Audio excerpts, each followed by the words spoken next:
విశాఖ డైరీపై రంగం సిద్ధమవుతోందా విచారణకి? ఇక అవినీతి అక్రమాల ఆరోపణల సంగతి తేల్చిపోతున్నారా? ఏపీ అసెంబ్లీ సమావేశాల నుంచి ఈ బ్రేకింగ్ న్యూస్ మనకు అంతోంది. విశాఖ డైరీపై అసెంబ్లీలో చర్చ జరిగింది. డైరీలో అవినీతి అక్రమాలు జరిగాయని సభ దృష్టికి తీసుకొచ్చారు పల్లా శ్రీనివాస్. ఇక వైసీపీ హయాంలో ఇసుక మద్యం కంటే కూడా విశాఖ డైరీలోనే అతి పెద్ద కుంభకోణం జరిగిందని వెలగపూడి రామకృష్ణబాబు ఆరోపించారు. దీంతో హౌస్ కమిటీలో విచారణ జరిపించాలని కోరారు సభ్యులు. సభ అభిప్రాయంతో హౌస్ కమిటీ వేయాలని స్పీకర్ ని కోరారు మంత్రి అచ్చెన్నాయుడు. హౌస్ కమిటీ కోసం సభలో ఓటింగ్ నిర్వహించారు స్పీకర్ అయ్యన్న పాత్రుడు. ఈ విశాఖ డైరీలో జరిగిన కుంభకోణం జగన్మోహన్ రెడ్డి గారి ప్రభుత్వంలో ఇసుక మద్యం కుంభకోణం కన్నా ఈ పెద్ద కుంభకోణం అధ్యక్ష. ఇది మీకు కూడా తెలుసు అధ్యక్ష. ఇవన్నీ కూడాను.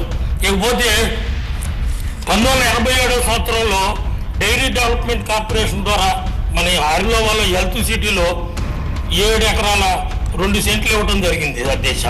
అది ఎందుకు ఇచ్చారంటే పాడి రైతులు ట్రైనింగ్ సెంటర్ కోసం, ఆటో సదుపాయం, గడ్డి పెంపకం కోసం. కానీ ఇప్పటికీ దానికోసం వాటలేదు వచ్చేది అధ్యక్ష. దయచేసి ఆ సుమారు 400 కోట్లు విలువ చేస్తుంది అధ్యక్ష. ఆ 7.2 ఎకరాలు అది ప్రభుత్వం వెంటనే హ్యాండ్ ఓవర్ చేసుకోవాలని నేను కోరేది ఏంటంటే సిఐడి ద్వారా కానీ హౌస్ కమిటీ కానీ వేయాలని మీ ద్వారా నేను ప్రభుత్వాన్ని కోరుకుంటున్నాను అధ్యక్ష.